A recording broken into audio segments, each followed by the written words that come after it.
We've got just what you need right here at Femi Wash Media. Call it the Midas Touch, and you wouldn't be wrong. Let us record, produce, mix, and master your audio like nobody does. Reach us on our contact today for the best quality job.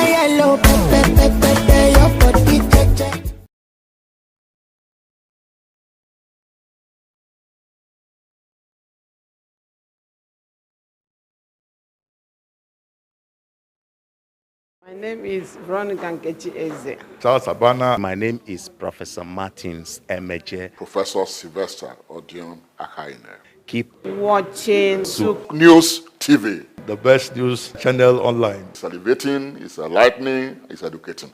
Muhammad Ali found his root in Africa. Rumble in the jungle. I swear the king is humble. Jesse Jackson, O.J. Simpson, this is black history. Andrew Young visit Africa in the late 60s. Legend, Bob Marley make the life different. Martin Luther King and Malcolm X are big names. They fought for black Americans in the old days. We need same revolution in our own ways. Michael Jackson, Janet Jackson, Mr. Jay-Z, Snoop Dogg, Dr. Dre and Eddie Murphy. American prosperity ain't complete with African poverty. It's legendary Idris Abdul Karim, and you are on to SOUQ News. You don't touch that dial.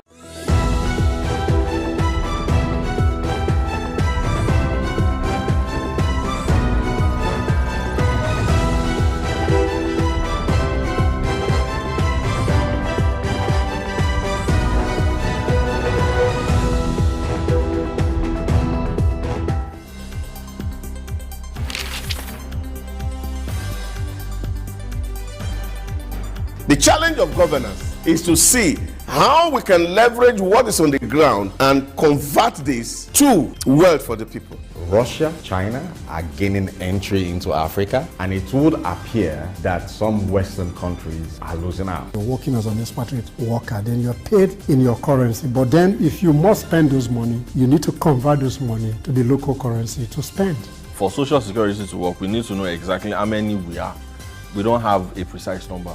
We need to know exact location of people. When we address this exchange rate volatility, we will see definitely cost of goods and services will come down. From a security point of view, we should employ the technology to ensure that we can track individuals and goods within the continent. This is Early Exchange with Femi Ayodele. You know, the Early Exchange is all about shaping policy and advancing development. With our conversation today, we're set to give you the best of programming. And Blessing Aiche. We do hope that you enjoy every time you spend with us here today. The world needs peace. The world needs to come to a round table and find solutions to the pockets of troubles.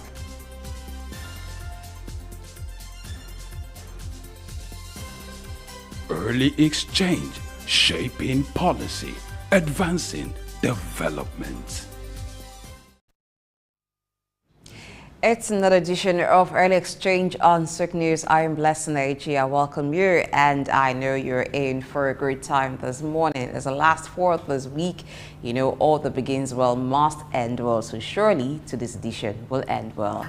Femi Ayodele is here and is all set to ensure that this week ends on an amazing note for you. Femi, isn't that right? Good morning. Yeah, good morning. Thank God it's Friday. Oh, yes. What a way to wrap up the week. And it's been a productive one. Very productive. Great. All right. Glad you have joined us on the last episode for the week. It's been a productive week, and I hope wherever you are, you can understand why we need to talk about what is going on in the news arena globally. And that's why Early Exchange is here to give you the best of programming, to talk about issues related to business, finance, and the economy. Today, we'll be looking at a special program approved by the National Economic Council, a special program for young people who are in the ICT sector to the tune of $670 million. What will be the impact of this for young people who are in that sector? Don't forget, you can be part of this conversation. All you just have to do is join us on our social media platform, on our YouTube page, to share your view. And now let's kick off the program properly with news update as we switch over to our newsroom.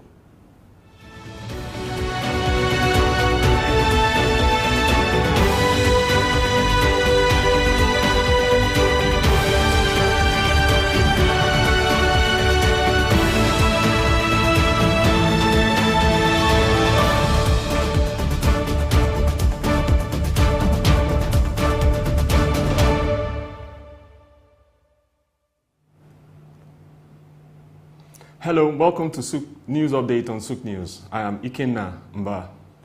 Meta's President of Global Affairs, Sir Nick Clegg, disclosed plans for Nigerians to start earning income through Instagram, with a new feature set to launch in June 2024. This initiative, revealed during a delegation meeting with President Bola Ahmed Tinubu in Abuja, aimed at empowering indigenous content creators, reflects Meta's commitment to providing opportunities for economic empowerment through its platform. Sir Clegg expressed appreciation for the President's facilitation of a Meta-backed deep-sea cable landing in Nigeria, expected to enhance connectivity across Africa by the first quarter of 2025, potentially boosting the continent's economy by $37 billion. While responding, President Tinubu reiterated Nigeria's dedication to becoming a leader in information and communications technology (ICT), emphasizing government initiatives to invest in digital technology, support small businesses, and prepare youth for the digital economy through various programs. The World Meteorological Organization (WMO) has warned Nigeria of the likelihood of experiencing extreme weather conditions based on current weather patterns observed across the country. During the 2024 World Meteorological Day celebration themed At the Front Line of Climate Action, the organization's representative Bernard Gomez urged Nigerians to heed weather predictions from the Nigerian Meteorological Agency, NIMET. He highlighted the urgency of addressing severe weather conditions, climate events caused by climate variability and change, emphasizing the need for enhanced action to safeguard lives, property, and livelihoods. NIMET's Director General, Professor Charles Anosike, assured Nigerians of the agency's commitment to providing timely and reliable meteorological services through observation stations, research, and training, stressing the importance of resilience in the face of climate change. South Africa's National Assembly Speaker, Nosiviwe Mapisa Nkakula, has announced her decision to take special leave amid an investigation into alleged corruption during her tenure as Defense Minister. Investigators conducted a raid on Mapisa Nkakula's home as part of the corruption inquiry, although details regarding the investigation and specific allegations were not disclosed. Denying any wrongdoing, Mapisa Nkakula, who served as Defense Minister from 2012 to 2021, expressed her decision to step aside from her position due to the gravity of the allegations and extensive media speculation surrounding the matter. Allegations reported by South Africa's state-owned broadcaster SABC suggests that the former minister is suspected of accepting millions of rand in cash bribes from a former military contractor during her tenure as defense minister. Egypt has implemented increases in fuel prices across various products, as reported in its official gazettes, fulfilling a commitment made to the International Monetary Fund (IMF) as part of a $3 billion financial support agreement established over a year ago. Despite initial promises to align domestic fuel prices with international energy markets and compensate for previous delays in price adjustments, Egypt had only raised prices once in March 2023, leading to the suspension of agreements due to unmet commitments. However, with the recent expansion of the financial support agreement to $8 billion, Egypt aims to address economic shocks caused by conflicts like the war in Gaza by renewing its commitment to reform measures, including currency devaluation.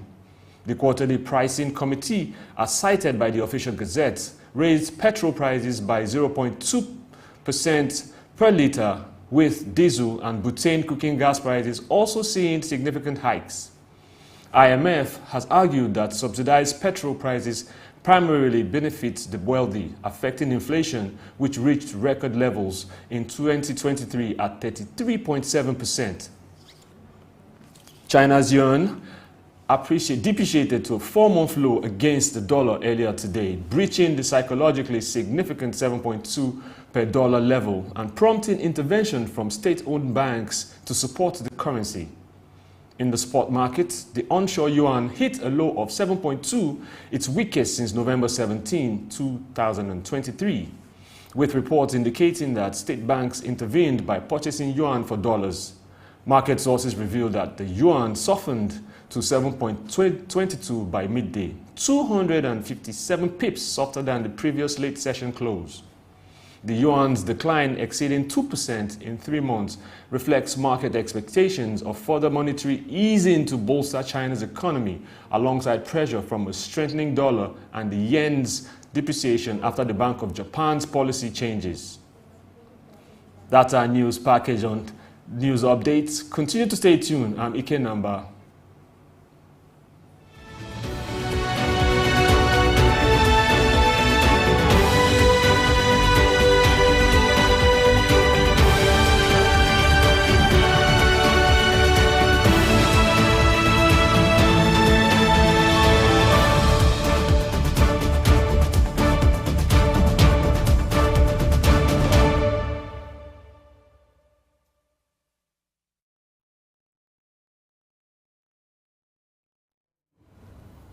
All right, thank you for the news update. And now it's time for us to look at our big story for today.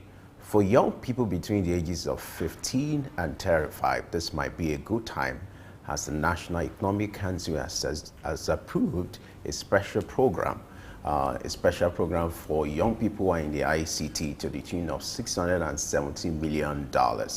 According to the Vice President, who is the chairman of the National Economic Council, the essence of this program, called IDICE, is to encourage young people who are into the ICT and who are doing businesses related to technology in Nigeria.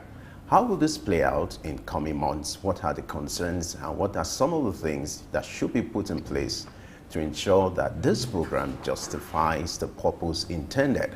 I have with me here Sam Horuwije, who is going to provide his own perspective about this initiative. Glad to have you join us this morning. Good morning, Femi. My pleasure to be here. And good morning, Blessing. Good morning. Thank you.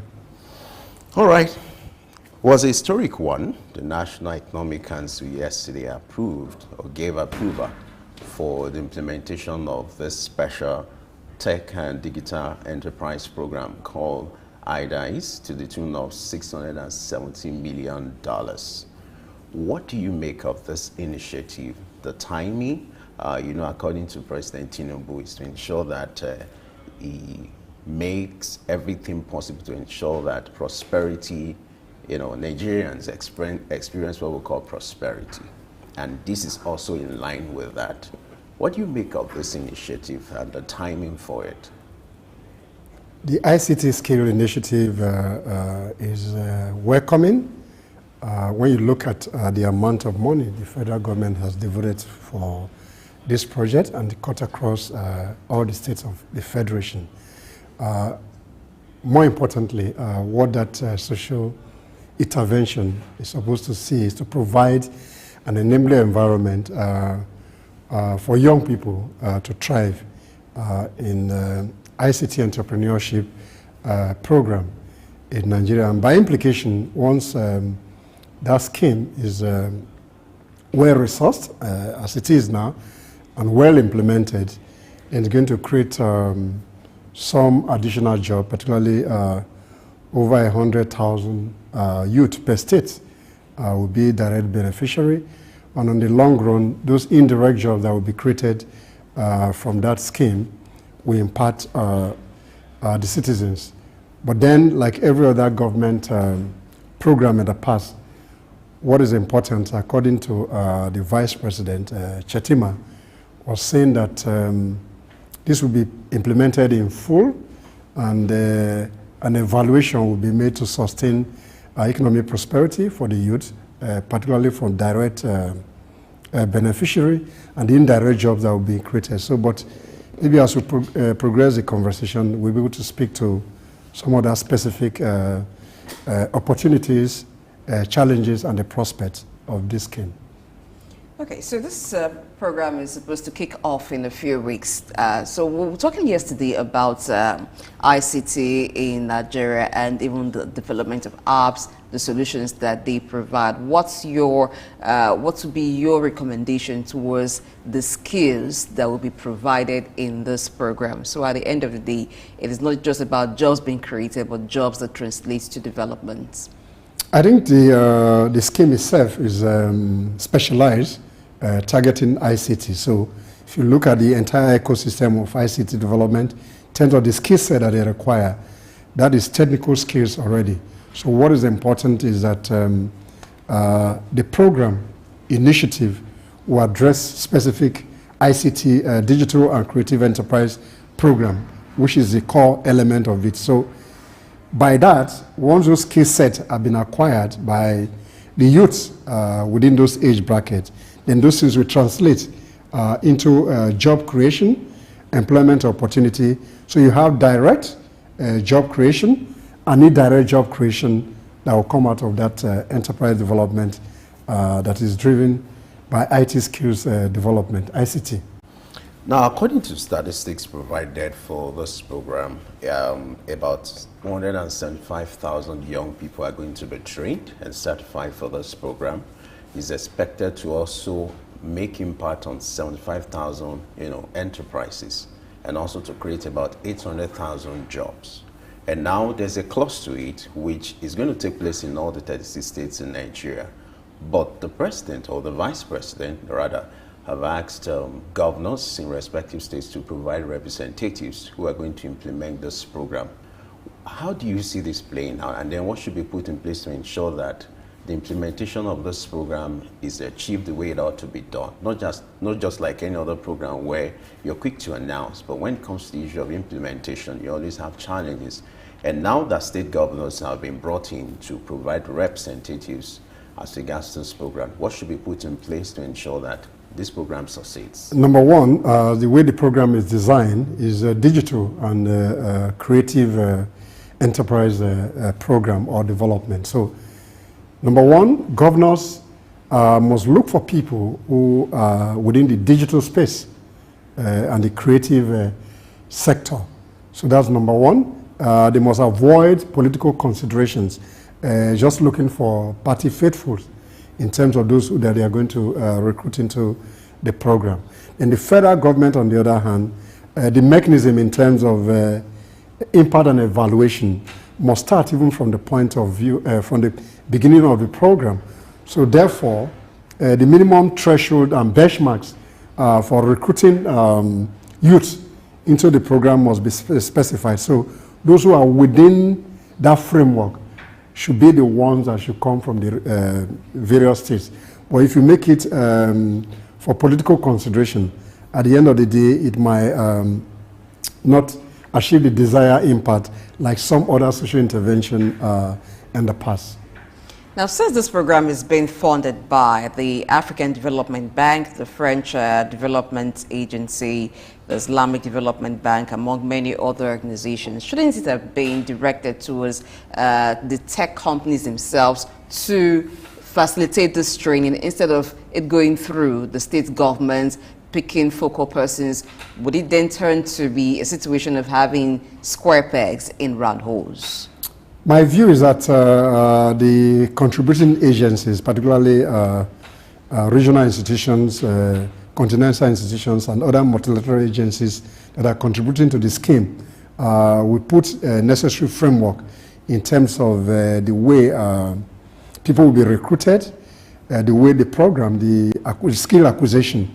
So in that regard, I think the Vice President saying that state government should find a way to provide focal persons and the kind of people from the states that we subscribe to the program.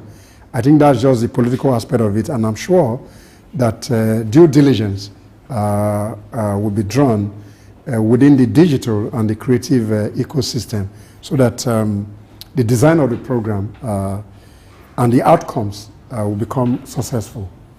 Let's look at some of the objectives of this program. According to the statement released, is also to create an enabling regulatory framework and also provide access to funds. You know, when it comes to starting businesses, one of the greatest challenges is capital, the funds to start that business, and that's the essence of doing this.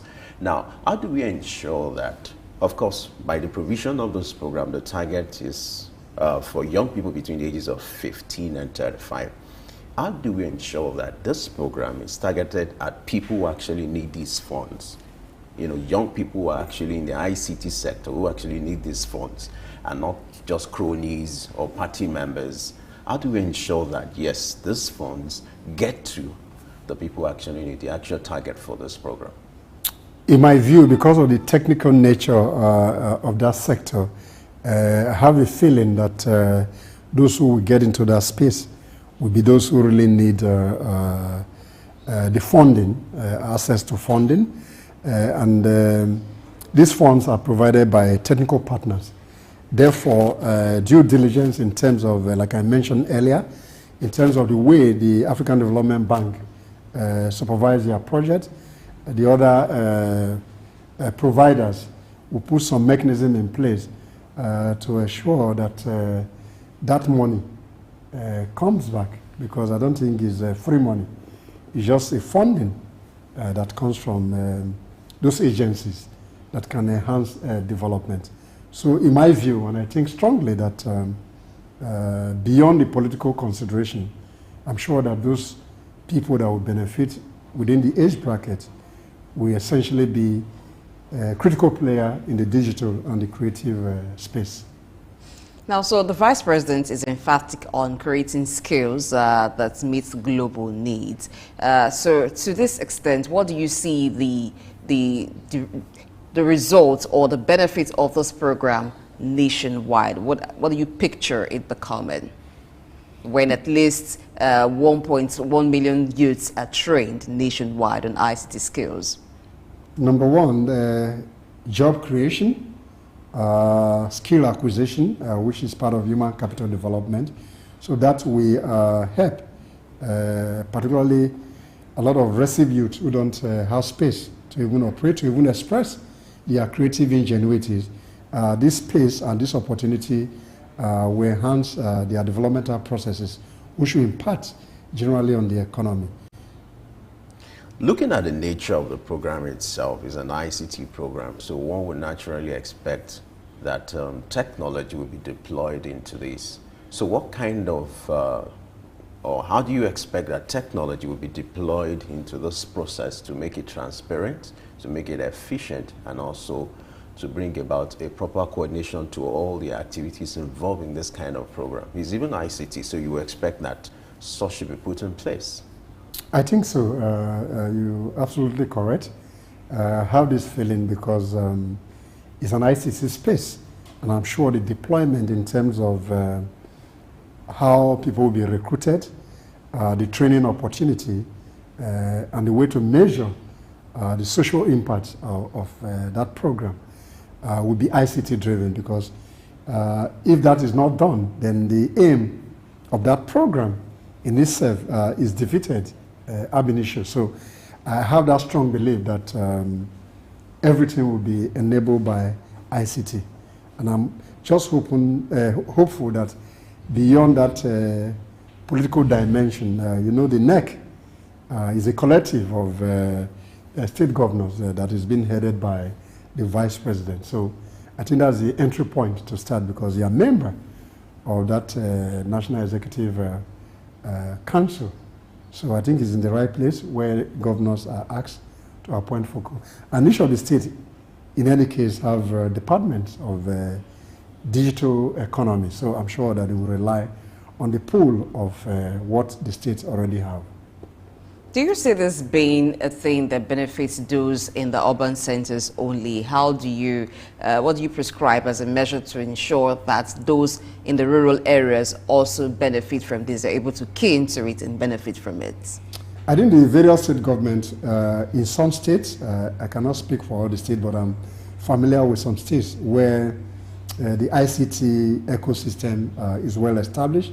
Therefore, I'm sure that since it's coming from states, there will be equity. They will take people from various local councils in terms of those that will benefit from it. So I don't really have worries about how, because you have a lot of viable youths who are already playing in those sectors. So what is just needed is a kind of collaboration that will help them to upskill their skill set in ICT and development. Looking at the partners or the stakeholders involved in this kind of program, I can't find anyone from the private sector. It's looking more or less like a public sector kind of program. Of course, the collaboration between the federal government, the Bank of Industry, AFDB, and the rest of them. But don't you think that could be an error if the private sector is not being carried along, or no, the private sector will be there. When there's a policy statement, it's not all the facts that are in the public domain in the first instance. So that kind of ecosystem cannot work independently. So I'm sure that it's going to be PPP arrangement in terms of driving that process. There are people that are going to be providing the knowledge, facilitating those skill sets. So I'm sure that will not be in the public domain. Even those who are providing funding, we have consultants working for them. So those consultants will be part of that system to drive that process. So I'm sure that it's going to be comprehensive, and every sector and every major player within that ICT sector will be represented.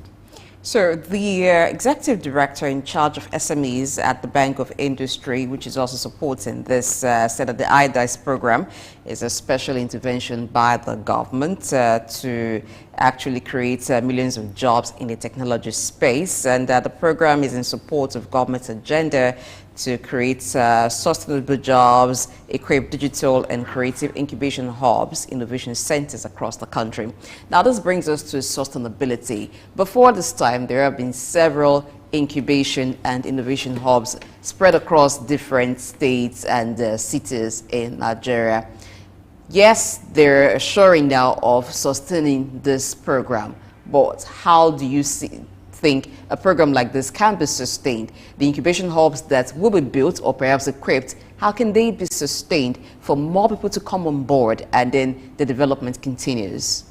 Blessing, I'm sure that since the African Development Bank is a major initiator of this program, I don't have my fears that they will have put a framework in place for sustainability of the business, because they want their money to come back. But then, with every other government project in the past, there may be political overbearance, yes, in terms of those who comes into that space. But I'm sure in the long run, it will be sustainable, and those hubs will be created.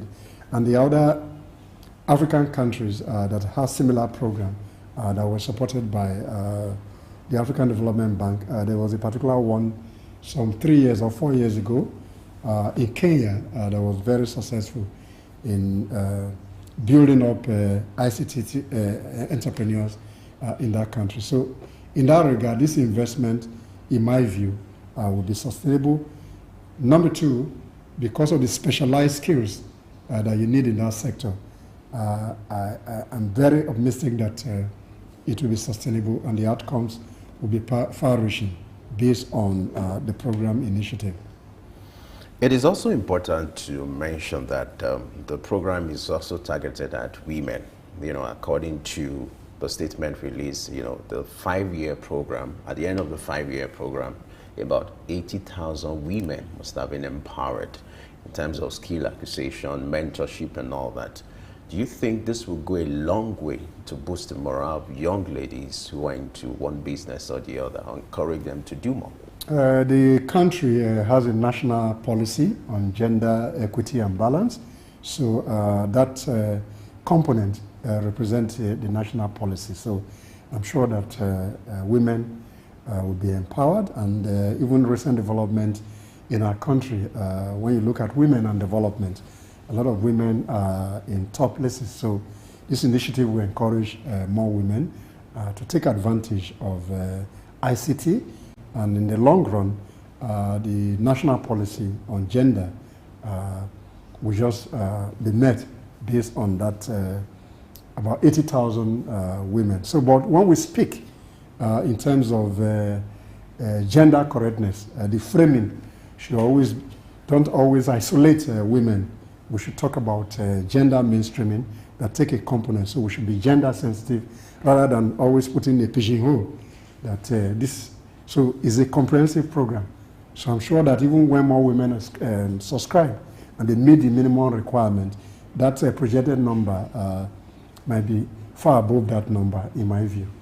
So this is a program where people can enlist for free to get these skills and acquire various skills for which, with which they can generate jobs by themselves or even get employment. So what should be the checks and balance to ensure that it is not enough for people to acquire the skills, but after acquiring the skills, the ultimate goal, which is job creation, is met? They push forward to using the skills to create jobs for themselves or even to become employed. No, once they're able to have that skill set, naturally, because of the space they play, they'll become gainfully employed because they have those skill sets that first and foremost will give them employment, and those employment will create other additional values in terms of the service they provide. Other people will be involved in that system. So in the long run, beyond the direct beneficiary of the training who will be employed, to government, additional jobs will have been created. Then they create other spaces in terms of market, in terms of ICT deployment to various sectors. So that will improve in terms of the general stability in the country, in terms of providing employment for the youth, the ancillary services that people will gain by providing ICT skill training program.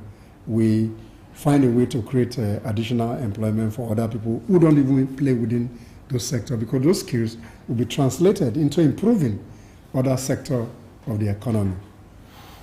All right, we're not done yet. We just need to go on this short break. We'll be right back to continue our conversation in this regard. Stay with us. We've got just what you need right here at Femi Wash Media. Call it the Midas Touch and you wouldn't be wrong. Let us record, produce, mix and master your audio like nobody does. Reach us on our contact today for the best quality job.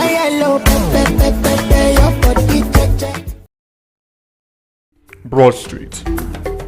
Broad Street, situated in Lagos Island, is steeped in Nigerian history. Once the biggest financial hub of the country, it housed the headquarters of major banks, linked the CBN, the stock exchange, and the loads of lender companies. Broad Street is a historically significant street. It has played a central role in the development of Lagos and history, an important commercial and administrative center for the British colonial authorities. It was also a home to some of the city's earliest modern buildings. Broad Street was a residential area in the pre-colonial era. With the British came the Methodist Boys High School in 1878 and the Broad Street Prison in 1882, renamed Freedom Park. The General Hospital, which was a British military hospital, was built in 1893, being the first general hospital in Nigeria. The old British Secretariat building, which is now the Federal Ministry of Justice, was built in 1906. Broad Street has seen a full turn into modern commercial office blocks, complexes, skyscrapers, and markets from the outer marina through Akpombo, early into the Adeniji-Adele Road. Broad Street is one of the busiest streets in Nigeria on weekdays, where commercial activities take place day and night. From modern buildings to ancient structures, this street gives one a raw dose of life in Lagos. Broad Street is often referred to as Lagos Financial District. It boasts a mix of architectural styles, reflecting its long history, colonial-era buildings, Victorian and Edwardian architectural features, alongside more modern skyscrapers and structures. Broad Street remains a vital, vibrant part of the Nigerian economy. Broad Street. SOUQ Enlightenment. The heart of sub-Saharan Africa, where commerce meets progress.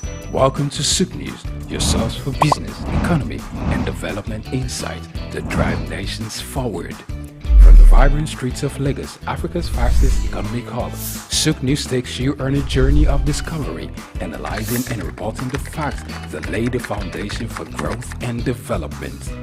We don't just report the news, we create it. SOUQ News is more than a channel.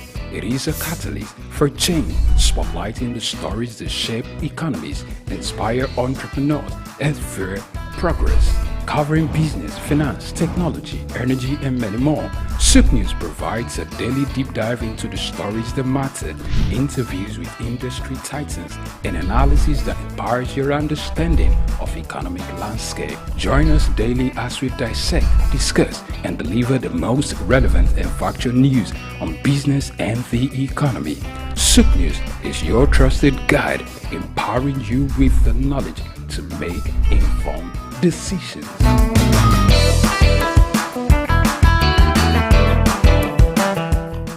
My name is Yinka Babalola. My name is Ijoma Pelokoro. My name is Joshua Hassan. I am Rotarian or Sunday Lawson. It's Ife Yonwarita Ejeze. My friends call me Ife. My name is Rotarian Lola Dare. I'm inviting you.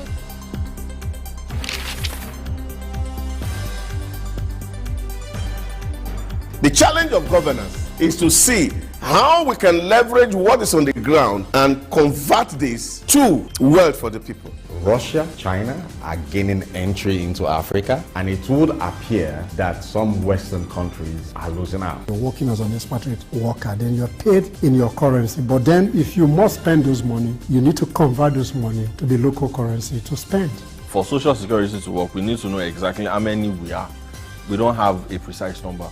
We need to know exact location of people. When we address this exchange rate volatility, we will see definitely cost of goods and services will come down. From a security point of view, we should employ the technology to ensure that we can track individuals and goods within the continent. This is Early Exchange with Femi Ayodele. You know, the Early Exchange is all about shaping policy and advancing development. With our conversation today, we're set to give you the best of programming. And Blessing Aiche.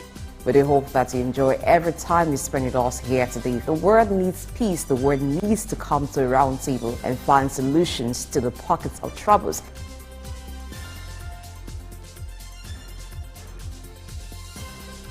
Early Exchange, shaping policy, advancing development.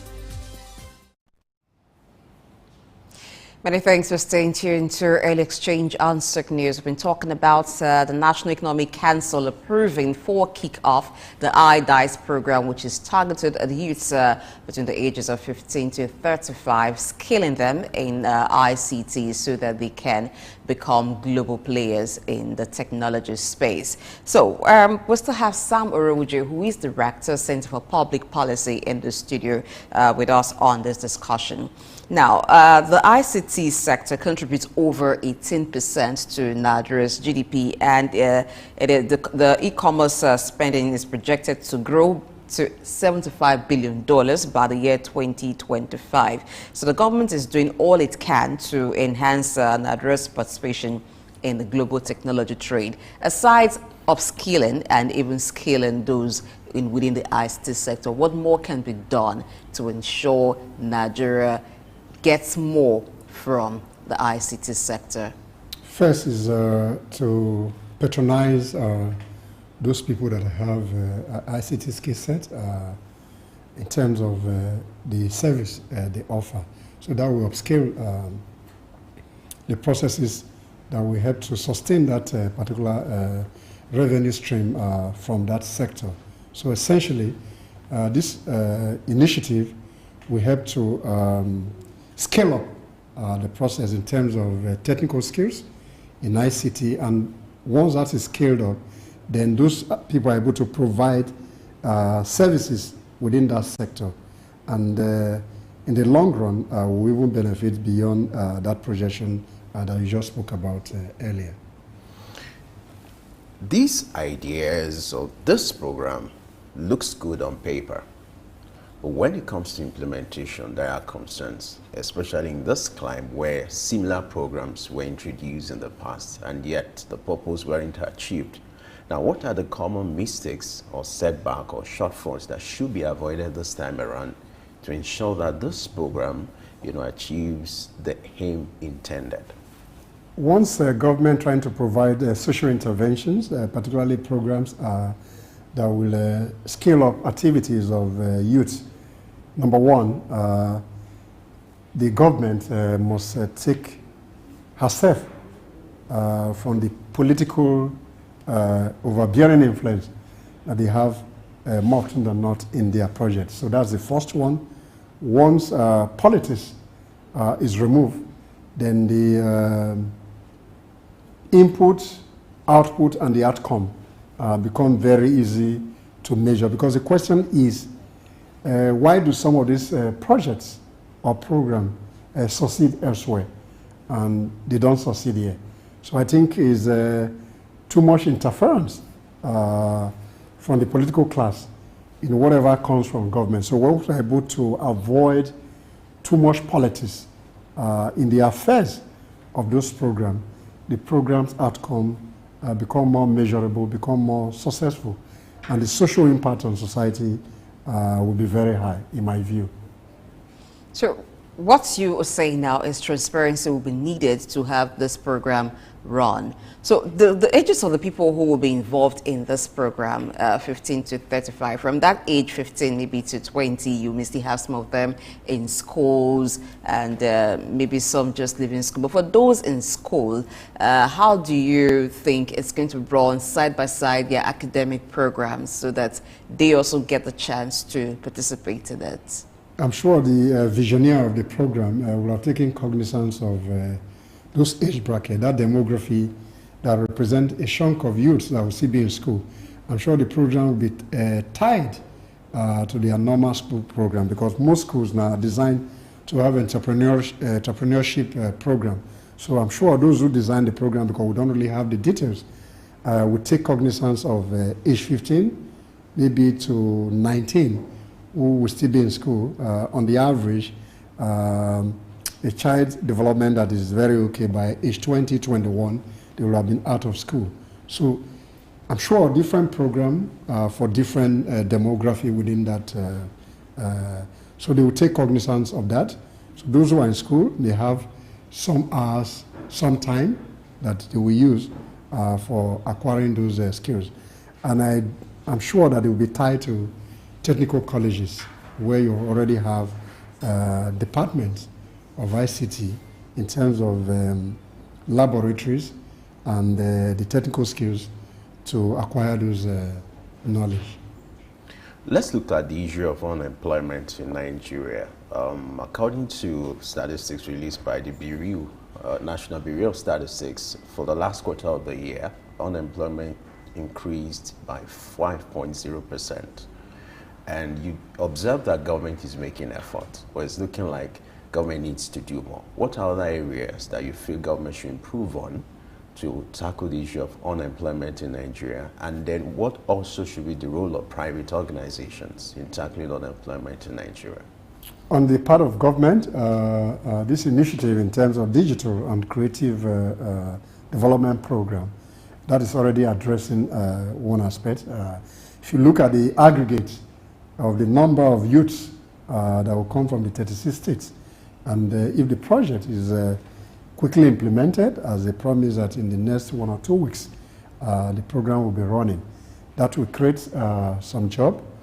On the other hand, the government through universities and polytechnic must work with the town in such a way that the curriculum that is designed by various ministries in terms of state, local government education department should find a way to design courses that are in reality with market demand, so that as you're leaving school, there's already a space for you to work.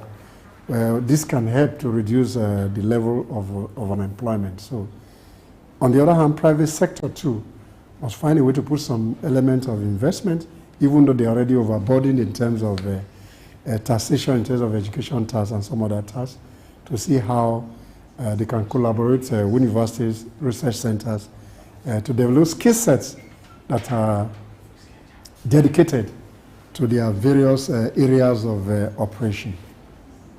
Talking about skill sets, some people already possess this skill set that will be transferred now to others. It seems like it's time for, it's a busy period for them as they may be engaged too as facilitators in this program. Yes, that's, the program itself is already an enabler. There are people who are going to benefit. There are people who are going to pass knowledge and the skill set to the other people. So at the end of the day, you see that in a holistic manner, some people that are underemployed within that sector, we have opportunity to coach and mentor other people. And that again will increase the level of ICT performance in Nigeria. Looking at the peculiarity of this kind of program, don't you think people in the rural areas or the young people in those areas might likely miss out looking at the sensitivity and then the peculiarity of this kind of program? I'm not too sure that they are going to lose out completely. Number one, when the vice president say governors, you should get people from your state, I'm sure the constituencies of the governors cut across all the local government of the state, and they have a way of reaching out. You have an ecosystem where the best in every sector will come from various local governments. So I don't really, personally, I don't have that fear. I'm always, like Blessing asked earlier, to what extent can this program be sustainable? What are the benchmarks? What are the milestones for measuring this program? So the announcement has been made. We are discussing now. So in another 1 month, we should be looking at those who play in the media space. What is the level of this project? How many people have been recruited? What is the ratio of the girl child to the boy child based on the parameters that we talked about earlier? So if we're able to put a tray on the activities, then we'll be able to measure the success. So if there are gaps, if there are challenges, you're able to highlight them in the public, and those who runs the program will be able to make adjustments. Now, talking about measurements, the IMF wants to enable central banks globally to assess what you're doing and also measure transparency, as it has developed a transparency code that helps central banks to assess and improve their practices. So the IMF says that the transparency code, which is called CBT, is an international code that allows central banks and their stakeholders to map transparency practices of the central bank to international best practices. What do you see as the reason for this? Thank you. I think the IMF just came out with a 5-pillar transparency initiative, which we call the CBT. The idea is to improve on the governance ecosystems of central bank of member states. The idea is to enhance transparency in terms of central banking operation. You talk about effectiveness in terms of public sector delivery. To what extent are the mechanism or the framework, the regulatory framework within the central banking systems adhere to improving on citizens? And so those are the parameters. So is a system put in place to measure the performance of central banks of member states that belongs to the IMF. So talk about transparency, accountability, openness, effectiveness, and the last one I think is about public service delivery or thereabout. So this ecosystem will be a minimum threshold or a benchmark for measuring the performance of central banks. So if they are falling off the line in terms of their core mandate, then these 5 pillars will be the basis of how you look at central banking systems among the member states that make up the IMF. Now, looking at the 5 pillars, the first on the list is the issue of governance. How will you assess the internal governance or internal mechanism within the central bank, making reference to that of Nigeria? How will you assess that? And then, how will this impact internal governance of those central banks?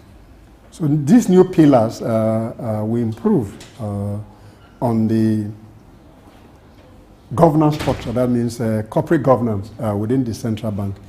How do you appoint the governors of the central banks, deputy governors of the central bank? What are the mechanisms in terms of how you respond to being a banker or bankers? How do you do monetary framework within the way the central banks operate elsewhere? So this will help to sustain the governance system. So what this will help to civil society organizations, we key into these new pillars with a view to see how transparent, how open, how efficient, how effective the central banks help in trying to regulate the monetary framework of a specific country. I just think this is a window for measuring the performance of the central bankers beyond the appointing authority of those countries. So the IMF says that the transparency, the central bank's transparency code is not intended as a governance code. But is there a difference if you're setting pillars upon which the practices of central banks can be assessed? No, what you're trying to say here is that if you look at it from the domain of international relations, sovereignty is very critical. So what that says to some extent is that they don't want to impede on the sovereignty of the member state. So, but then you put a window of an assessment which give a kind of opportunity for those who cannot really look at the activity of the central bank. That window on governance bring to fore, particularly from civil society point of view, that you can put a lens of observation in terms of how the governor of the central bank is recruited, how are the deputy governors, how do they align with the regulatory framework that is put in place by respective countries. So I think that's just a political statement, not in part on the sovereignty of member states in terms of what they do with their central bank. I'm wondering, why is it important for IMF to introduce this code? This is what ideally the central banks of the nation members should imbibe. Talking about governance, talking about policies. These are things that should be internal rather than having an intervention from a body like IMF. Why is it important for IMF to put a voice to this? Femi, number one, first and foremost, each of these central banks already have their governance framework based on the regulatory framework that enable the establishment of the central bank in the first instance. So that's given. On the other hand, some of the monies that you go and borrow from the IMF, they need to have a way to see that when you take their money, those monies are dispensed transparently in a manner that it will impart on the citizen, or the money goes to the sector to which those monies are borrowed. Because when you borrow those money, they come through those institutions. So I have the feeling that in terms of their revenue assurance, they are putting certain governance structure in place so that the civil society will be whistleblowers in terms of infractions that will be made into some of their lending. Those are just my thinking. But then it doesn't take away the place of the existing internal mechanism of how central banks manage themselves. But is this not an indictment on the credibility of central banks of different countries? Because the apex bank of any nation is supposed to be seen as one where transparency and what best practice adhered to. No, I don't think so. Is their own ecosystems that is central banks of member states may have subscribed to when they are working on those modality. Like I said earlier, within the corporate governance framework, within different countries, that is already in place. But then you have an interface with these Bretton Woods institutions.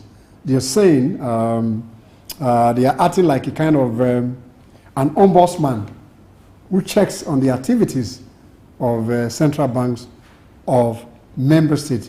And the idea is not to take the function of central banks, rather is to improve on the working mechanism in terms of transparency, openness, and accountability on how they deploy public resources that is domiciled with the central bank.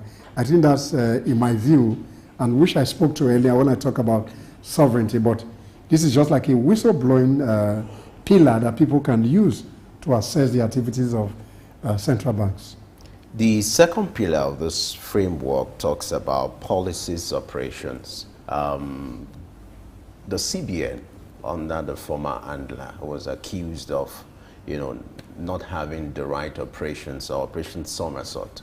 How do you see the present CBN governor, improving on this in terms of policies? When it comes to policies, the CBN is vested with monitoring policies. Looking at the CBN governor in Nigeria and the present administration, how are they handling this, and what would be your assessment? Because this is also talking about not just the policies as well, but the implementation and the operations of these policies. It might be difficult to provide a scorecard on the CBN governor but it's just your currently. opinion. Yeah, currently, but I'm going somewhere. I just wanted to lay that background. So I'm not putting a boss to make comments.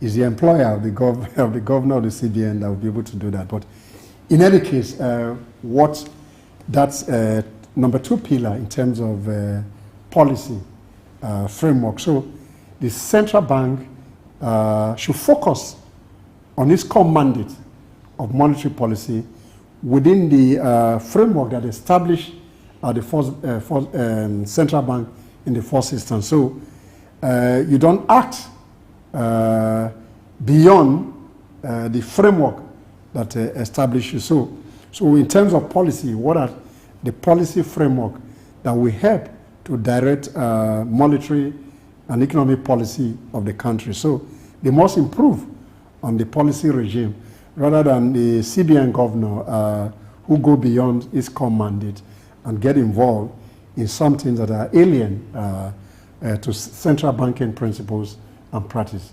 I think that's what that number two speaks to. So if you have a policy option, a policy initiative that has been put in place, you make sure that that policy initiative go through the process of implementation, evaluation, and look at impact and how does that benefit the citizen of that country.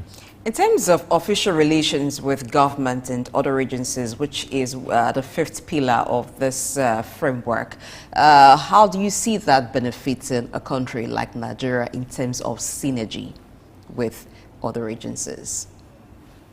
Yeah, I think it's just looking at a collaborative framework or partnership that will sustain how governance, our best practices, our transparency and openness is practiced within other central banks. So what that will prove is that it's like a peer review mechanism that will help you to improve on your existing structure in terms of your organization, in terms of policy. So that will help to improve on the principles and practice of central banking across the countries that make up the IMF. There's a statement credited to the IMF MD, and I would like you to react to it. It says that Strong governance and independence means central bankers should have control over their budgets and personnel, not to be subject to easy dismissal based on their policy views or actions taken within the legal mandate. That speaks to the independence of the central bank, where you are not subject to the whim and caprices of the appointing authority. And based on the regulatory framework, I think the central bank has a tenure in place. So within that tenure, if it's a 5-year tenure, they have the opportunity to stay within that 5 years tenure. So you don't disrupt the policy framework that is put in place by those who are, so politically they should be isolated to the whims and caprices of the appointing authority. I think that's what that speaks to, independence. And that independence, even though if you're independent, you must be open, you must be transparent. Thank you very much, Sam Aruji, for your time on the show today. Thank you, Blessing. My pleasure. We'll take a quick break and return to look at some other issues on Exchange. Stay tuned. In the heart of sub-Saharan Africa, where commerce meets progress, welcome to SOUQ News, your source for business, economy, and development insight that drive nations forward. From the vibrant streets of Lagos, Africa's fastest economic hub, SOUQ News takes you on a journey of discovery, analyzing and reporting the facts that lay the foundation for growth and development. We don't just report the news, we create it. SOUQ News is more than a channel. It is a catalyst for change, spotlighting the stories that shape economies, inspire entrepreneurs, and fuel progress. Covering business, finance, technology, energy, and many more, SOUQ News provides a daily deep dive into the stories that matter, interviews with industry titans, and analysis that empowers your understanding of economic landscape. Join us daily as we dissect, discuss, and deliver the most relevant and factual news on business and the economy. SOUQ News is your trusted guide, empowering you with the knowledge to make informed decisions.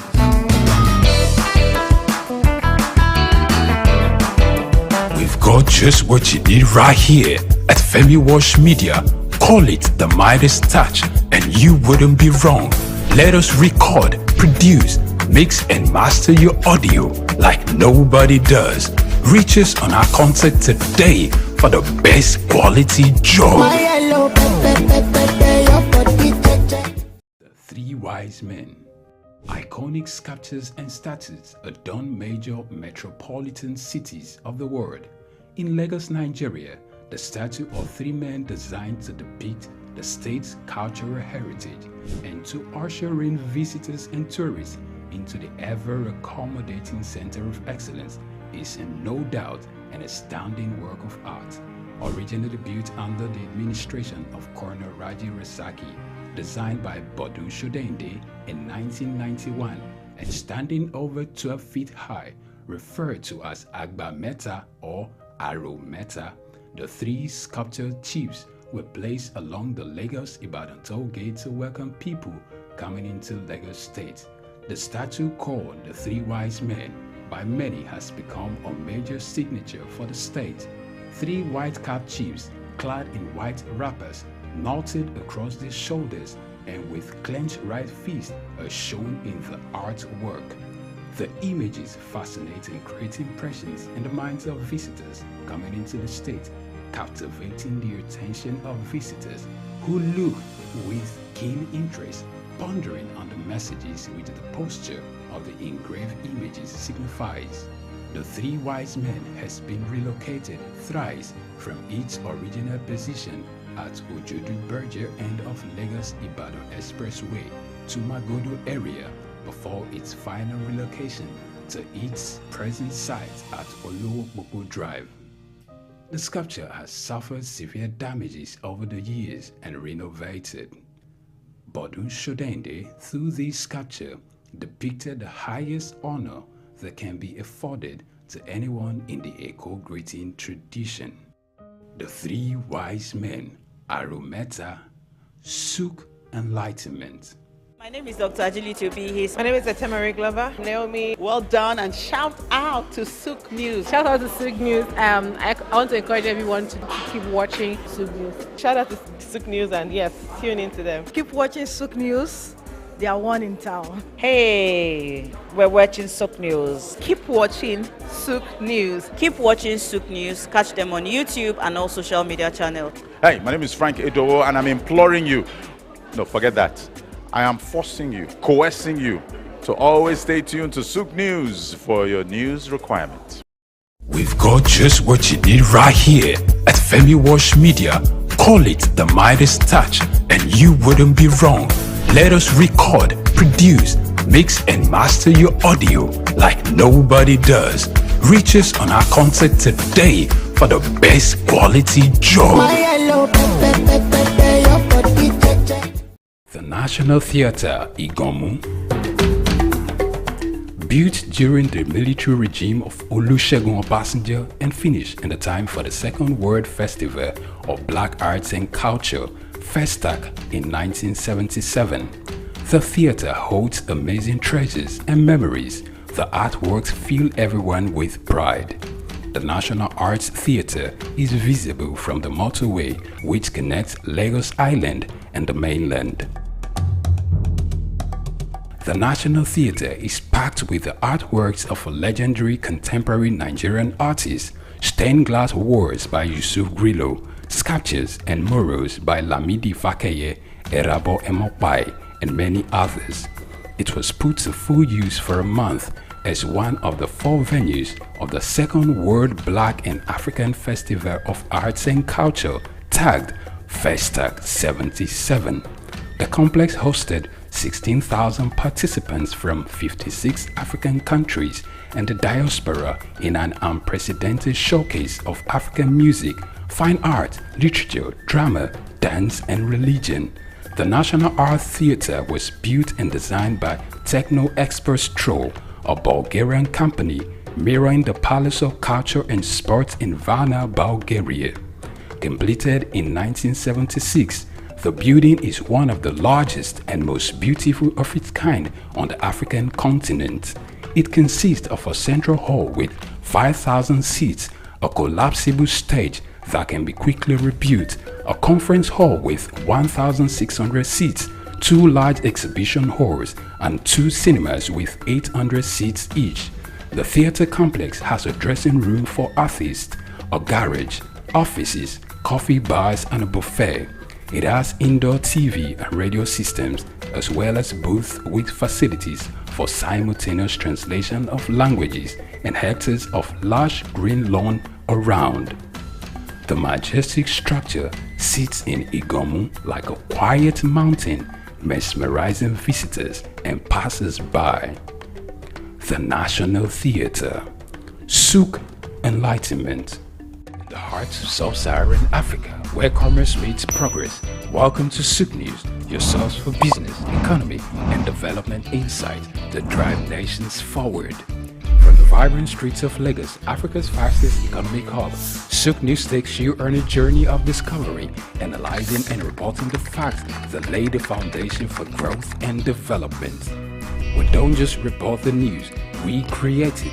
SOUQ News is more than a channel. It is a catalyst for change, spotlighting the stories that shape economies, inspire entrepreneurs, and fuel progress.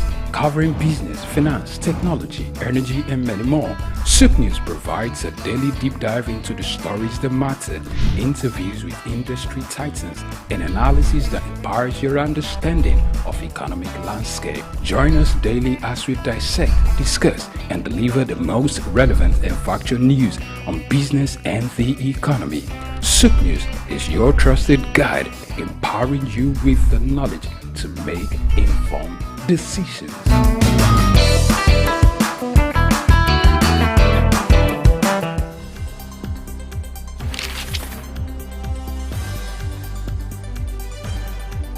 The challenge of governance is to see how we can leverage what is on the ground and convert this to wealth for the people. Russia, China are gaining entry into Africa, and it would appear that some Western countries are losing out. You're working as an expatriate worker, then you're paid in your currency. But then if you must spend those money, you need to convert those money to the local currency to spend. For Social Security to work, we need to know exactly how many we are. We don't have a precise number. We need to know exact location of people. When we address this exchange rate volatility, we will see definitely cost of goods and services will come down. From a security point of view, we should employ the technology to ensure that we can track individuals and goods within the continent. This is Early Exchange with Femi Ayodele. You know, the Early Exchange is all about shaping policy and advancing development. With our conversation today, we're set to give you the best of programming. And Blessing Aiche. We do hope that you enjoy every time you spend with us here today. The world needs peace. The world needs to come to a round table and find solutions to the pockets of troubles.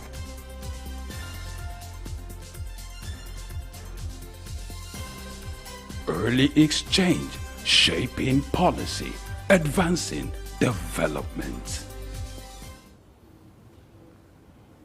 All right, it's still your favorite program, Early Exchange, where we shape policy and advance development with our conversation. And now let's make reference to today, which is a special day, March 22nd, a day being referred to as World Water Day. It's a special day dedicated to point attention to water crisis globally and what should be done to improve this. It's going to be part of our conversation.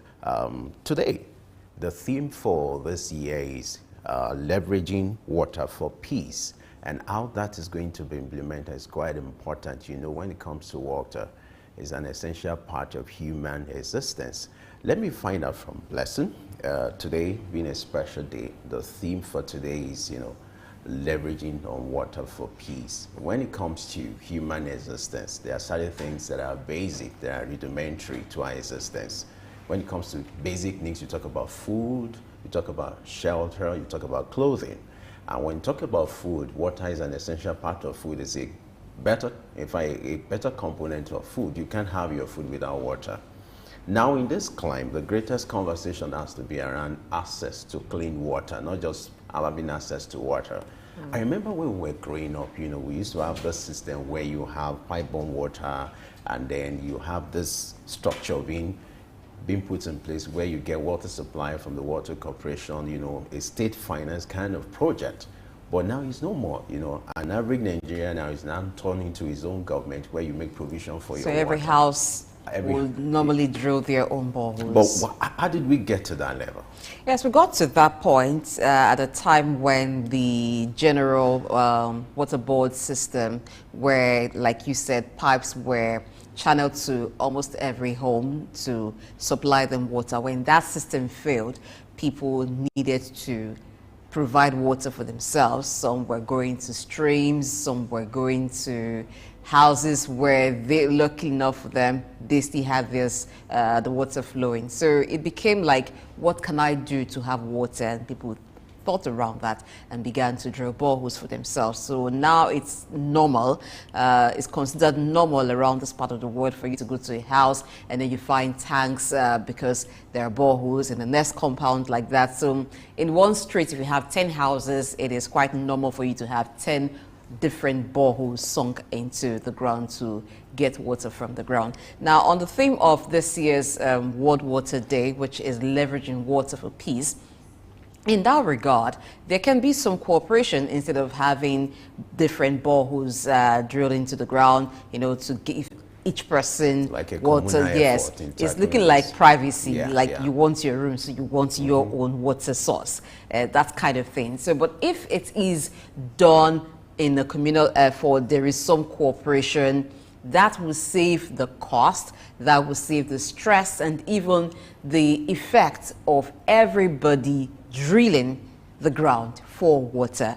But that can only be achieved when there is some cooperation. People learn to live with the neighbors in peace, learn to use the water together in peace, because there will be some issues when you share a resource with your neighbors. So in that process, learning to tolerate the other person, learning to live and let others live, you are building the ability to live peacefully with others. That's where the concept of leveraging water for peace comes, because there is the water challenge in different parts of the world. It's not just in Nigeria, it is not just in Africa. There are places where you can't even access natural sources of water. So, but the cooperation together, putting heads together, thinking, and if there's a common source, how do we utilize this common source for everyone's use? And then there is almost an equitable distribution of the resource. You know, I had a nasty experience. I call it nasty because I had cause to visit a village in Kwara State. I won't mention the name of the village, but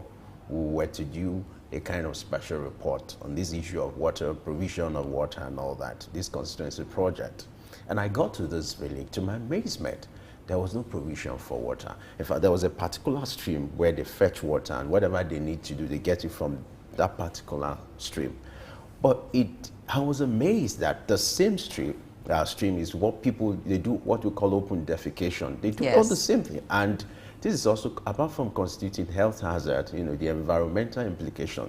I'm more worried about the plight of people in the rural areas. For people in the cities, yes, you have individuals who could erect boreholes, who could sponsor that, even at the communal level or along the street, you could have a provision whereby everybody in the street could take advantage of that. But people in the rural areas, they seem to be neglected. You have various projects, you know, the special projects, even some politicians who have embarked on constituency projects to erect these boreholes to serve the interests of people in their constituencies and their villages. But if you look at the state of these boreholes, you'll be amazed that they are not in good state. In fact, money was spent on these or allocated for these, and eventually discover that these things are not serving the purpose intended. So it's also a concern. I think more effort should be deployed to that area or to those areas. For people in cities, you have individuals who can afford it, and it's easier. I'm not saying even in the cities we don't have water crisis. It also exists, but there should be a deliberate effort to target the people in the rural areas more, who are more vulnerable, looking at the access to those villages and also to the fact that they don't have provisions, infrastructure, like the people in the city. Even for people that live in the city, it's also a challenge. So if you imagine the fate of people in the rural area. So I think deliberate effort, not just for government alone, now but for individuals to even think of what they can do to help their communities, to help their street, their estate, you know, it has to get to that level. And that's the essence of having a special day like this, to have this kind of conversation, so that you look at the water crisis in your location and what can be done to address it. You know, a lot of the problems with water is compounded by the attitude towards the sources. If you were talking about the challenge in the city having clean drinking water. Now, there are water sources around different parts of Nigeria, for instance. But what is the attitude of those who live around the water source? You mentioned open defecation. So people do things, people exhibit different kinds of attitude. They treat the water source without thinking of the implication of their actions. And for some persons, because they do not feel the effect immediately, it doesn't concern them. So on a day like this, we all should begin to think, what is our attitude to the water sources? Even the boreholes that people now have in their homes, how clean is the water that comes from it? It's because the water source itself from the ground has been polluted by actions of different people. Industries do their own actions to pollute water sources. Individuals also come up with their own attitudes and the things they do to pollute the water sources. So unless we begin to think about the consequences of our actions and how they impact other people first, because why people will continue with certain attitudes, because it doesn't have direct implication on them. So it seems like, well, it doesn't concern me. It's raining and people want to, that's the time some people want to dispose of their refuse, because they feel the rain will push it to some other places, not to them, forgetting that there's a boomerang effect. So you are blocking the drains, so you're contaminating other water sources, and at the end of the day, this thing comes back to you. So we must begin to rethink our actions, cooperate to ensure that we have clean water for everybody. And where help can be lent, yes, charity begins at home. We might all think of how we can help those in the rural areas to have clean drinking water on a day like this, but it doesn't end today. Yes, the conversation continues. That's the essence of having a special day like this. Let's hope that special effort or deliberate effort will be made in Nigeria to address the issue of water crisis. It's a global thing, But like Blessing said, charity has to begin from home. We have to see what we can do to address the issue of the water challenge ravaging our society. You have a role to play as an individual. Several organizations also, they have roles to play in this. Let's see how this play out, and we hope that there will be a better conversation as regards this.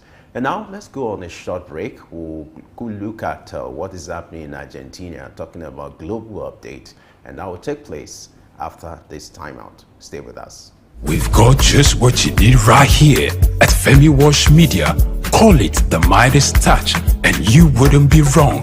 Let us record, produce, mix and master your audio like nobody does. Reach us on our contact today for the best quality job.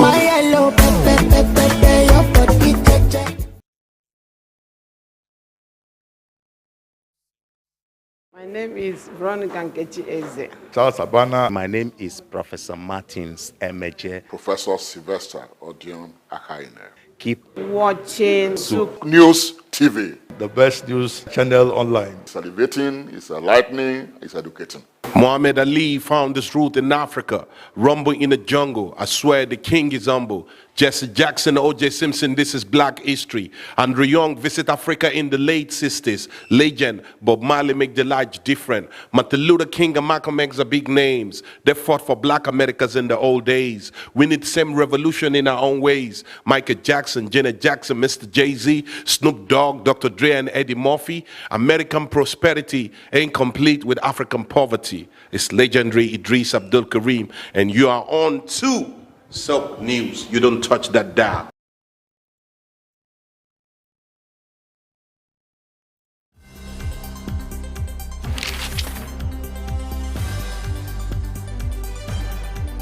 The challenge of governance is to see how we can leverage what is on the ground and convert this to wealth for the people. Russia, China are gaining entry into Africa, and it would appear that some Western countries are losing out. You're working as an expatriate worker, then you're paid in your currency. But then if you must spend those money, you need to convert those money to the local currency to spend. For Social Security to work, we need to know exactly how many we are. We don't have a precise number. We need to know exact location of people. When we address this exchange rate volatility, we will see definitely cost of goods and services will come down. From a security point of view, we should employ the technology to ensure that we can track individuals and goods within the continent. This is Early Exchange with Femi Ayodele. You know, the Early Exchange is all about shaping policy and advancing development. With our conversation today, we're set to give you the best of programming. And Blessing Aiche. We do hope that you enjoy every time you spend with us here today. The world needs peace. The world needs to come to a round table and find solutions to the pockets of troubles.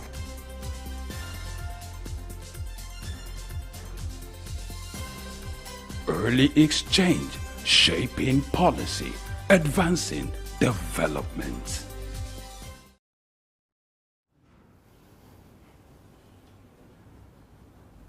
All right, it's the Early Exchange, and we'll continue with our global update. Now we want to look at what is playing out in Argentina, talking about the latest economic development, where President Milei in November inherited the worst inflation, and now, after 100 days, has been able to perform what some people or some analysts consider to be a miracle. But does miracle exist? What played out? How did he achieve this? Let's see what our guest analyst will have to say about this. He's an expert in this area. We're being joined by Dr. Ken Ukenwa, who is a global affairs analyst and also a lecturer at the University of Lagos. Glad to have you join us this morning. Good to see you again. Good to see you again. Good morning. Thanks for having me on. Good morning. Good morning. Nice being here again. All right. So let's look at what is playing out in Argentina. The man in question, has been in the news, not just for what happened, but how he was able to turn around the economy. He inherited the economy with the worst inflation in November. He's celebrating over his 100 days in office. And significant, if you look at the inflation rate in Argentina now, back to 13%. That's quite remarkable. Well, how do you react to that? What do you think played out? How was he able to achieve this milestone? All right, kudos to Javier Mele. I hope I got the pronunciation of his name right. It goes to show that economic recovery is not a rocket science. And I'm happy we're taking up this topic, in as much as there are a couple of controversies around it and about it, but it goes to beg the question, or it should be an invitation to treat, like I would usually say, to Nigeria, to the Nigerian economy, and to the President of the Federal Republic of Nigeria, that the renewed hope we're talking about is possible, and we can make it happen in Nigeria if it could happen in Argentina. But we shouldn't also neglect the fact that the indicators of diversity, the indicators of inclusiveness, the cultural factors in Argentina appear to be different, maybe different from what is obtainable in Nigeria. But that doesn't change the fact that to set an economy on the trajectory of economic growth and good economic performance is not a rocket science. It is possible. Theoretically, it's possible. Practically, it is possible. So the challenge now will be what needs to be done. Asking ourselves the right questions, what needs to be done. The first thing I want to say is that Javier is a young man, a young man like me. Javier was born in 1970. So technically he's about 54 years old now. And that says a lot, for the younger generation. It puts a burden on the older generation in Nigeria to be able to position themselves to willingly hand over the baton. Some call it baton, some call it baton. To the younger generation to drive the indicators for economic performance. So the first point of analysis is the individual. Who is this guy? Secondly, he's an economist. He's an economist. We'll discuss what kind of economics he actually believes in. They say he's a leftist. Some say he's a controversial economist. But he was able to articulate the problem of his country. Identified the problem of this country. He gave the problem definitions. He looked at the wings that were responsible for the flight, the perpetuation of this problem in his country. And he called the spade and took the necessary decisions that they take. So he's taken some similar decisions like that and those which have been taken in Nigeria. But the fact that he is, for all sense and purpose, genuinely an economist means that he understands the dynamics, the mechanics of economics, and he takes it as it is and went on to implement policy, and of course has had a lot of opposition from the Senate or from the Congress in his country. It's not as if everything is all paradise now in Argentina, but we can see that this is a miracle, this is unprecedented. But as we take the discussion further, I would like to say, like my professor, under whom I apprenticed in the University of Lagos, Professor Ben Ogojavo, aka Big Ben, will always say, figures don't lie, but people tell lies with figures. So we'll get to that as we go on. Figures don't lie, but people tell lies with figures. I hope you are not shaking table here. It seemed like it's already, the table's shaking already. Okay. So let's look at the figures and we'll look at it if they lie or what lie can be told with these figures. So let's begin from December. December 2023 in Argentina. So in December, the inflation was around 25.5%. It dropped to 20.6% in January. And so in February, it dropped again to 13.2% in February. This is significant. An inflation rate of 25.5% in 2 months, coming down to 13.2%. Now, President Javier Milei had deployed several austerity measures, including devaluing the country's currency by 50%. All of these measures put together have led to the inflation dropping significantly from 25.5% to 13.2%. So back to your theory of figures don't lie, but people lie with figures. Yes. What do you see? So the figures, the statistics that come with data do not lie. But people could manipulate those figures, the data, and tell lies with the figures. Now, there's a problem with the actual statistics that we are dealing with. Now, there is no controversy about the fact that there is some degree of economic recovery, and remarkably, under 100 days of these young intellectuals. He used to be a TV pundit, just like I'm speaking now, and he was able to get radical ideas through the population, and the population cited him and gave him a chance to become president and voted for him. But whilst we are celebrating the reduction of the inflation from December, which was at a rate of about 30% give and take, plus or minus 5, and now in March we have about 13.1%. In February. In February, 13.1%. There is another side to the story. That yes, the figures of inflation, as quoted now by a particular organization, is standing at 13%, has actually gone down, no doubt. But that the poverty figures, the percentage of figures, the percentage of child poverty the percentage of food insecurity in Argentina has likely gone up. So if it has gone up, not there's a likelihood. So there's a controversy here. And the controversy also revolves around the fact that another institution called the INDEC actually did say that, look, inflation in Argentina is actually 250%, and it has come down to about 217% or thereabout, and is not as touted. So that's why I said that we are vacillating between who said, and what is actually on ground. But most importantly, Blessing, like you said, what we should be looking at that has brought us to this point is what the individual has done correctly.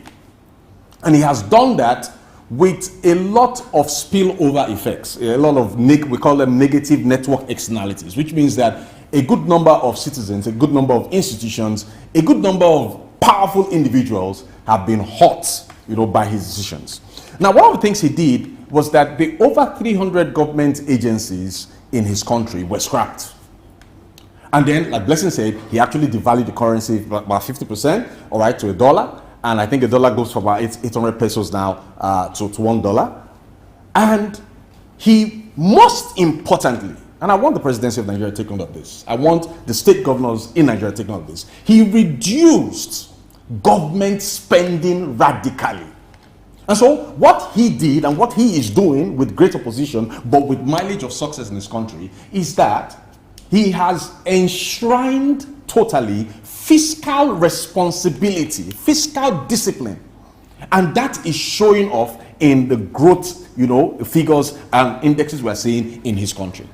Now, the question is, where did he get that audacity? And does the cultural or socio-cultural context give him that, ambience to be able to perform? If we bring that back home, how possible is that? In Nigeria, we have we have a component of nations, of peoples, like I love to say, that are 350. In the Senate, we have about 109, and in the House of Reps, we have about 360. Now, it's possible that the first thing you want to do as president begins to have a dichotomy in reception. Oh, is it for the North, or is it against the North? Or is it for the South, or is it against the South? Javier doesn't have that much problem, except for the fact that some of his policies, some of his initiatives have been resisted, continue to be resisted, and he still continues to push. But one thing I want to emphasize on that Javier has done as an economist is that he has looked at the national income accounting, or what you call the aggregate demand, equation of his country, all right? And he has discovered that one of the major problems that we're having as a country is that we are overspending. We are pushing too much money into the economy that is responsible for this inflation. And that is, in my own view, and I'm entitled to my view, but I may not be entitled to the facts. I'm entitled to my own opinion. In my own view, is one of the problems why we're having the kind of inflation that we're having in Nigeria. Another thing that Javier has done is that he has mainstreamed regulatory economics, regulation in the country. So you had about 300 agencies doing what? Go. So the fewer, the better in this case. They can properly focus. Regulation is on the high, and that is what we need in Nigeria. And I think Nigeria is borrowing a leaf from that, or Nigeria has gone ahead of that curve with the implementation or partial implementation of the Orasanya report. I think that this government is on track, but there is more that needs to be done, and there's more that needs to be shown than heard. We need to have a strong pivot in the country for fiscal responsibility, fiscal discipline, and reduce government spending. If you ask me, I don't think the state at which we are in Nigeria now, we need a budget of 28 trillion. That is outrightly too much. That is pushing excess liquidity into the Nigerian economy, and that means you're having too much money pursuing very few goods, and that translates to inflation in different leaps and bounds in the country. Let's look at what some of his critics are saying. He's been largely criticized when it comes to some of the austerity measures he has taken in recent times. The fear on the part of some people is that this will trigger unemployment. And it's looking like you're trying to solve a problem, yet you are creating another problem, and which might likely be a time bomb in a matter of months. How do you reconcile this? Necessity is the mother of invention. What is employment, or what is needed for economic growth? What is needed for economic growth, stability, is the full employment of the factors of labor. And so when we talk about economics, people just focus on labor. People focus on people losing their jobs. People don't focus on where capital is going and the kind of capital that is needed to keep the economy stable. So what I've seen that Javier has done is to put in place policies, pivotal policies, that will see to the full employment of the entire factors of production, productive economics in this country. Now, when you say unemployment, what do you actually mean by unemployment? You're saying people are going to lose jobs, all right? If people lose jobs, if people don't have jobs, that is an opportunity. That becomes a canvas for them to reorganize their thinking and channel their own intellectual capital into creative ventures that will add value to the economy. Now, one of the things that we see in most countries is that there's a high degree of redundancy. People are earning salaries for jobs that they are not doing or doing efficiently. And one of the things that you need to know about Javier, like I said, the kind of economics he practices, he is more of a Freudian economics, all right? We had a guy by the name Professor Milton Friedman. I think he's an American, a former Nobel Prize winner in economics. And one of the arguments of Freud is that government has no business being in business. So one of the things that Javier is doing is that he's selling off most his, okay, let's use the better word of expression. He's privatizing most public institutions and saying, look, this is part of what is causing the problem, redundancy. We were talking about, I heard you, from the Cove, talking about water crisis. We have a water corporation in Lagos. We have a Ministry of Water Resources in Nigeria. But I can tell you that at least where I stay, we generate water for ourselves, we maintain a borehole for ourselves, and we provide the water for ourselves. So if Nigerians are the ones that have to provide water for themselves, why do you have the Ministry of Water Resources? Why do you have a water corporation? And then you go to the water corporation, you have so many people that are employed there. That is redundancy. That is also a leakage that pushes money into the economy that in one way or the other facilitates or promotes or engenders inflation. So I do not buy that argument, all right? I believe that what he's doing, if it is sincere, if it is for the right purpose and intent, selling up businesses, most businesses, and privatizing them, it ought to push for more creativity. And what that does, like we saw in Nigeria a little under 24 years ago, is that when you have more private hands coming into business, it stimulates creativity, stimulates competition, and it breeds standard. We saw that with the telecoms industry in Nigeria. There was a time where we had to go queue. All right, I'm not going to mention the name of the phone company now, but we had to go queue to make phone calls. We had to beg people to come and, I don't know if you remember the time when you have to wait and wind your telephones and wait for almost 5-10 minutes for you to wait for what we used to call, when I was a child, dialing tone. And then the year 2000, people came on board, Obasanjo came on board, gave out GSM licenses, and the prices crashed, and Glo came on board. Glo should be paying SOUQ for mention. I'm mentioning Glo, so they should come and pay SOUQ for advert. So I'm advertising Glo indirectly now. Glo came on board, there was more competition, there was more standardization, and the prices crashed. And everybody today is enjoying GSM. That, I think, is what Javier is doing. But one of the major criticisms, again, with respect to his privatization drive, is that of the question of who are those that are buying these businesses.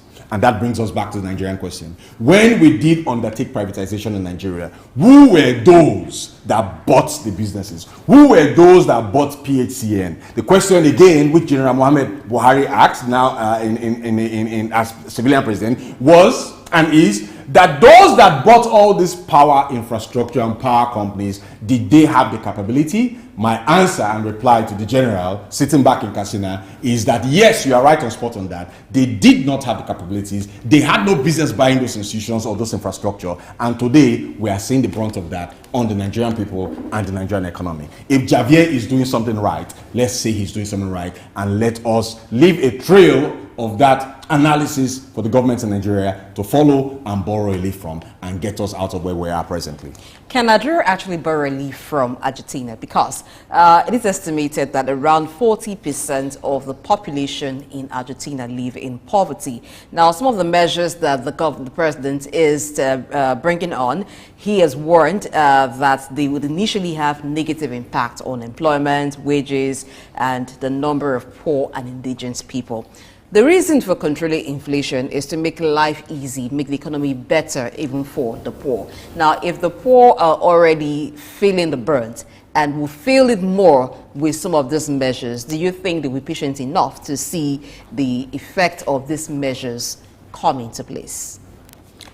All right, that's a good question. And when you bring it home, it technically means that all of us in Nigeria, I was with somebody yesterday and he said the middle class in Nigeria is disappearing. So we're not poor, but we're going through very, very hard economic times.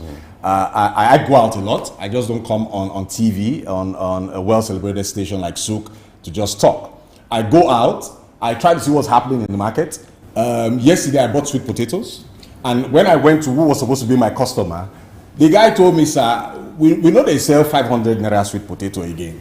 You can imagine. So even those of us that think we're in the middle class, honestly, blessing, I drove off because what I wanted to buy was 500 naira what? Because I just, not I couldn't afford 1,000, I didn't need to buy 1,000. But that tells you that everybody is feeling it in Nigeria and will feel it. Even in England, I have relatives there. Things are not, we have the major effects, the major cause of what we're seeing globally are the various wars, pockets of wars that are taking place, either in the Middle East or in Russia or in Eurasia, as we call it, between Ukraine and Russia. Now, but back to your question on how policies actually affect the poor. Well, that is where I have a problem with policy formulators and with the implementation of policies. We can say that you are right on spot, that most policies are not usually people-centered. And for policies to be people-centered, they must be Pareto compliant. And what does that mean? When we talk of Pareto, we talk of the 80-20 principle. It means that when you are taking a decision, at least you should consider the fact that nothing less or nothing more than 20% of your population should be affected negatively by that, leaving the other 80%, to benefit. But it is not realistic to sometimes take these hard decisions and not expect that there would be negative network externalities and slow Pareto improvements in seeing those things come to pass. So it's hard because I feel the brunt. I mean, in where I stay, for instance, I've not had light consistently for almost a month. And that means for every other day, I need to buy at least about 5 liters of fuel to keep the fridge going and to keep myself a little bit warm at night. And that's about 3,000 naira a day. Now, multiply that by 30 days, that's 90,000. Then you ask the question, how much am I actually making? So, but we hope that there can be improvements. But that hope rests on one very important thing, blessing. The need for policy formulators, the need for administrators to engage the people. And that is one thing I'm not saying in Nigeria. I need to see a president that comes out to talk with the people, comes out to explain to the people what his policies are and why those policies are the way they are. That way you would have people empathize. People will complain. Okay, I mean, before the BRTs of this world came and before the kind of organized or semi-organized system we had in Nigeria, we weren't queuing at bus stops. And if you had told people to queue, then they wouldn't have seen the need, for that. But now I was at the bus stop. I came with BRT today, and you could see the queue. I had to leave there, look for another alternative to get here. But that wasn't the culture hitherto in Nigeria. So if you explain to people, if you convey to people the reason why you are taking a particular policy, and if you put the right palliatives in place, the people Who own the government? It's a government for the people, by the people, and of the people. Unfortunately, the Nigerian government, in my own view, may not be a government of the people. It's a government of the elitists, by the elitists, for the elitists. But coming back to the people, if you engage the people, there is a possibility that we can get them to empathize and get them to be patient and get them to run along with these policies and wait for the Pareto improvements that will come over time. It doesn't come easy, but it comes with a collective effort of all of us believing in what the leaders we have elected to do can actually do, if they're actually doing it. All right, looking at what President Mia has done in the last 100 days, the disposition to handling the inflation, economic crisis of that country, what are the lessons for Nigeria here and the Nigerian government? The first lesson is for us to have a generational transition. And I know that doesn't make too many people happy.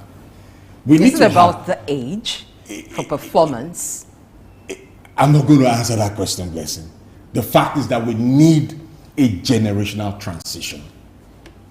I'm not going to tell you my age. I'm sure you can guess with the strands of white hair that you are seeing and with my hair thinning out gradually. I don't think age has anything to do. No, but I'm telling you that when I was a boy at 5, I was hearing some names.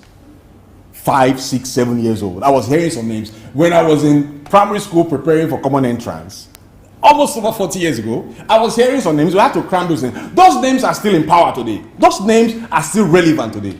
Those names are still making decisions for the economy today. Those people are still there.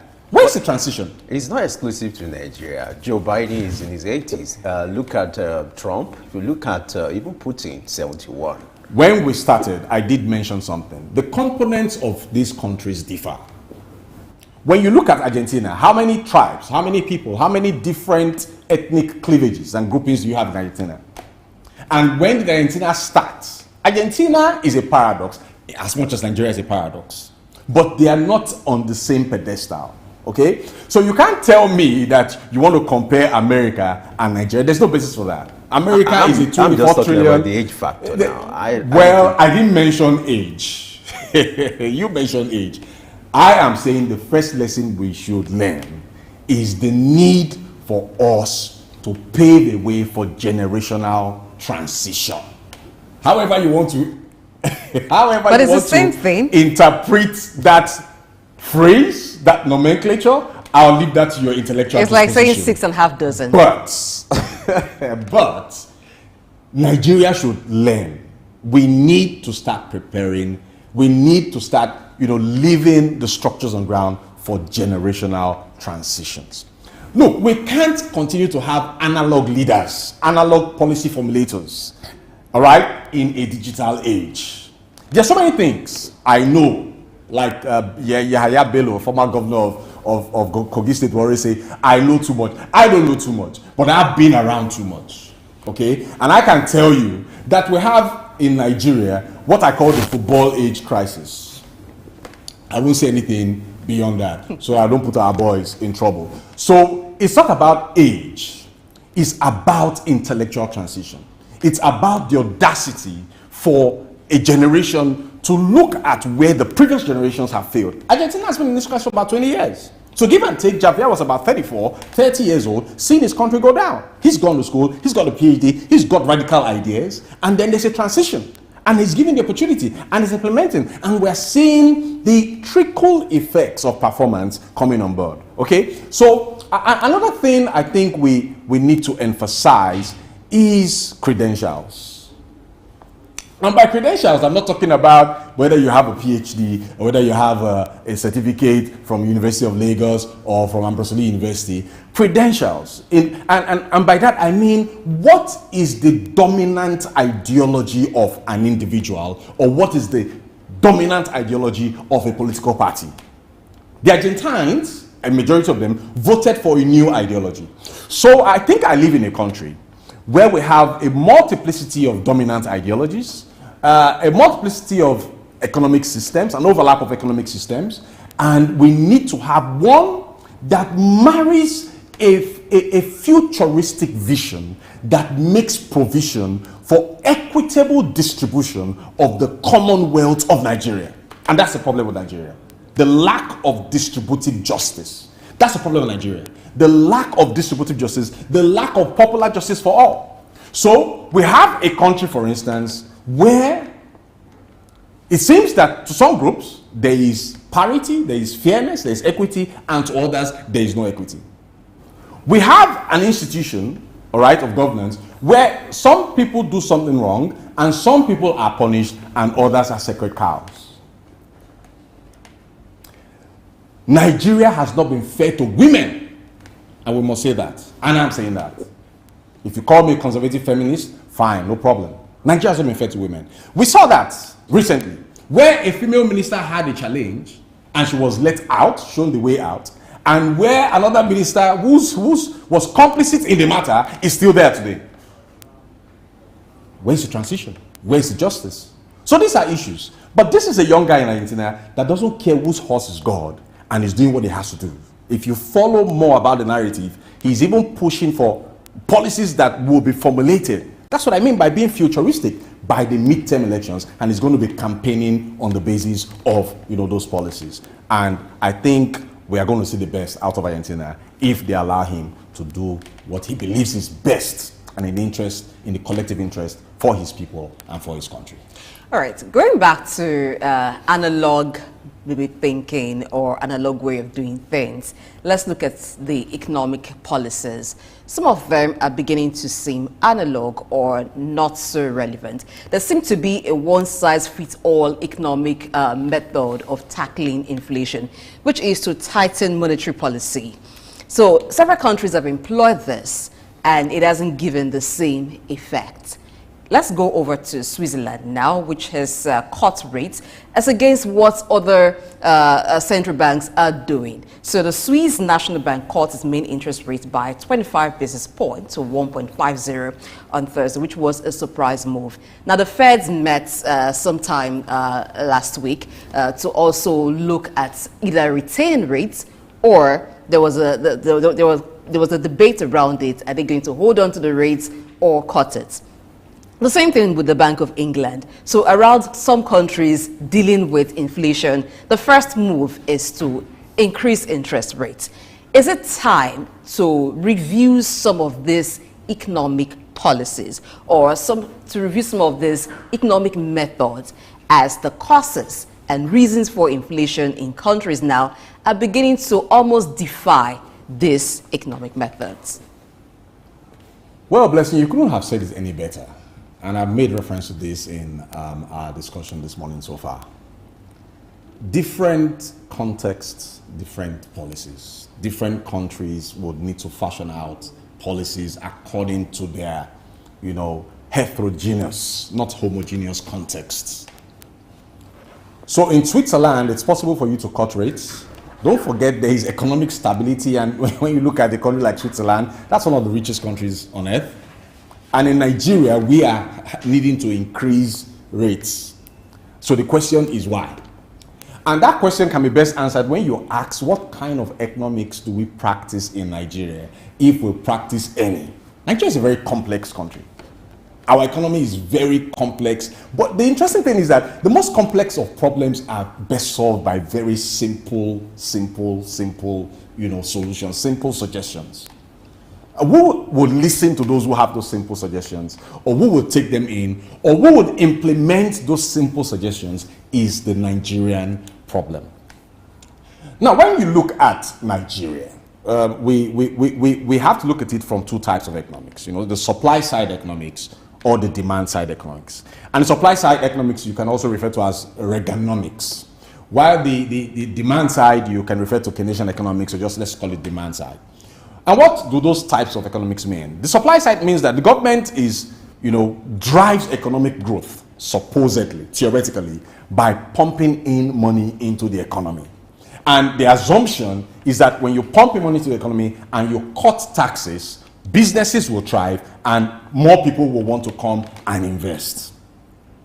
Now, but you and I know the basic laws of demand and supply. Now, if you are asking people to come and invest in a country where the demand is low, that becomes another problem. So some countries prefer to drive economic growth through demand, side economics. Let the people, let the demand, let the productivity in the country increase, and let the demand for the country's goods and services, either externally, also increase. So Nigeria, as we stand, is in between the supply side economics, Reaganomics, and the demand side economics. But what we need for now, given the complexity of our structure as a people, is equilibrium economics. We need financial equilibrium, all right? Where there is a balance between supply and demand, and where, if we have to succeed with all of these policies, which are by no means very good policies, the policies being put on ground now by Dr. Yemi Kasodo and this present government are good policies. But the problem is the reception of these policies. Most importantly, the implementation of these policies. Much more importantly is the regulation.